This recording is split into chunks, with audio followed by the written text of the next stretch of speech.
Assalamualaikum warahmatullahi wabarakatuh. Perkenalkan, nama saya Rangga Adia Triwardana dari kelas 10 Saintika SMA Negeri 1 Parenggian. Nah, di sini saya akan menyelesaikan tugas biologi saya dari Ibu Ebrisa Ebiutan tentang bab ekosistem. Ekosistem itu berarti interaksi timbal balik antara makhluk hidup dengan lingkungannya. Nah, untuk komponen penyusun ekosistem itu terbagi menjadi dua, yaitu yang pertama komponen biotik dan komponen abiotik. Nah, untuk komponen biotik ini melingkupi seluruh organisme ataupun makhluk hidup dengan segala ukuran, mulai dari yang kecil atau mikroskopis maupun yang berukuran sangat besar atau makroskopis. Nah, ada 4 jenis komponen biotik yang dibedakan dengan caranya memperoleh makanan atau bertahan hidup, yaitu yang pertama produsen, yang kedua konsumen, dan yang ketiga dekomposer atau yang disebut dengan pengurai, dan yang keempat detritivor. Nah, untuk komponen abiotik sendiri, komponen abiotik ini merupakan komponen tak bernyawa yang tak lain adalah pendukung kelangsungan hidup bagi komponen biotik dalam suatu ekosistem. Nah, untuk komponen abiotik ini sangat berpengaruh pada jenis makhluk hidup yang menghuni pada lingkungan tersebut. Beberapa jenis komponen abiotik antara lain yaitu sinar matahari, air, tanah, suhu, dan lain-lain. Nah, selanjutnya di dalam sebuah ekosistem itu juga terdapat satuan-satuan makhluk hidup yang meliputi individu, populasi, komunitas, dan biosfer. Nah, untuk bagian-bagian satuan makhluk hidup penyusun ekosistem yaitu yang pertama individu.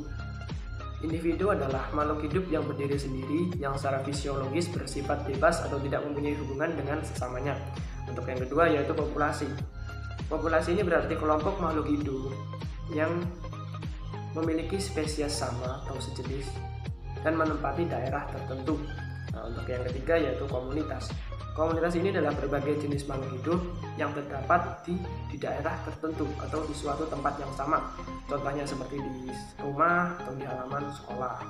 Nah, untuk ekosistem adalah kesatuan komunitas dan lingkungan hidupnya yang saling berinteraksi dan membentuk hubungan timbal balik. Dan untuk yang kelima yaitu bioma, atau yang berarti ekosistem yang terbentuk karena perbedaan letak geografis dan astronomis. Nah, untuk yang keenam yaitu biosfer.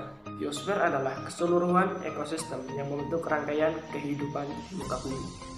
Nah, untuk selanjutnya yaitu interaksi antar komponen ekosistem. Pada interaksi antar komponen ekosistem, komponen biotik dan komponen abiotik bukan merupakan satu kesatuan yang tidak berdiri sendiri dalam suatu ekosistem. Nah, komponen tersebut saling mempengaruhi satu sama lainnya. Contohnya, suatu tumbuhan dapat hidup dengan baik karena air, tanah, udara, dan paparan sinar matahari. Nah, untuk makhluk hidup menghasilkan sisa pencernaan bahkan mati sehingga nantinya akan diuraikan oleh dekomposer. Hasil penguraian berupa unsur-unsur hara yang kemudian dimanfaatkan kembali oleh tumbuhan untuk pertumbuhan. Nah, interaksi antar komponen biotik itu di antara tiap komponen penyusun ekosistem terjadi interaksi antar organisme, antar populasi, antar komunitas, antara komponen biotik dan komponen abiotik. Nah, untuk interaksi antara organisme itu terbagi menjadi 6. Yang pertama yaitu mutualisme, komensalisme, predasi, kompetisi, parasitisme, dan netral. Untuk interaksi antara populasi, contoh interaksi antar populasi adalah alelopati, yaitu interaksi antar populasi di mana populasi yang satu menghasilkan zat yang dapat menghalangi tumbuhnya populasi yang lain. Nah, untuk interaksi antar komunitas ini cukup kompleks karena tidak hanya melibatkan organisme tetapi juga aliran energi dan makanan. Nah, untuk interaksi antar komponen biotik dan komponen abiotik, interaksi ini menyebabkan terjadinya aliran energi dalam ekosistem. Selain aliran energi dalam ekosistem, juga terdapat struktur dan tingkatan trofik keanekaragaman biotik serta siklus materi. Dengan demikian, ekosistem dapat mempertahankan keseimbangannya.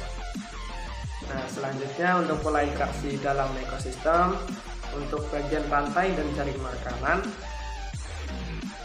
kalian semua pasti sudah pernah dengar tentang rantai makanan sebelumnya. Yap, rantai makanan adalah proses perpindahan energi makanan melalui seri organisme. Pada rantai makanan terdapat produsen, konsumen 1, konsumen 2, dan konsumen 3. Alur pada rantai makanan bergerak secara linear dari produsen ke konsumen teratas.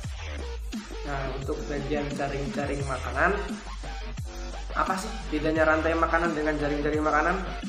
Jaring-jaring makanan merupakan gabungan dari beberapa rantai makanan yang saling bersinggungan. Oleh karena itu, dapat dikatakan bahwa jaring-jaring makanan merupakan rantai makanan yang jauh lebih kompleks. Organisme ini yang terlibat dalam sebuah jaring-jaring makanan juga memiliki lebih banyak pilihan makanan dibandingkan organisme yang ada pada rantai makanan. Nah, untuk bagian yang piramida makanan, piramida makanan ini merupakan diagram yang menggambarkan susunan tingkat trofik satu dan tingkat trofik lainnya berdasarkan jumlah, biomasa, dan kemampuan menyimpan energi pada setiap trofiknya. Nah, sesuai dengan namanya, susunan berbentuk piramida dan komposisinya semakin ke atas, maka semakin mengecil. Komposisi yang berada di dasar piramida itu merupakan produsen, sedangkan yang berada di bagian atas merupakan konsumer puncak. Nah, untuk bagian daur biokimia, daur biokimia adalah daur ulang air dan komponen-komponen kimia atau unsur kimia yang melibatkan peran serta dari makhluk hidup termasuk manusia dan bebatuan atau geofisik. Nah, daur biokimia ini memiliki peranan yang sangat penting bagi kehidupan manusia, yang termasuk dari daur biokimia antara lain daur fosfor, daur air, daur belerang, daur karbon, dan daur nitrogen.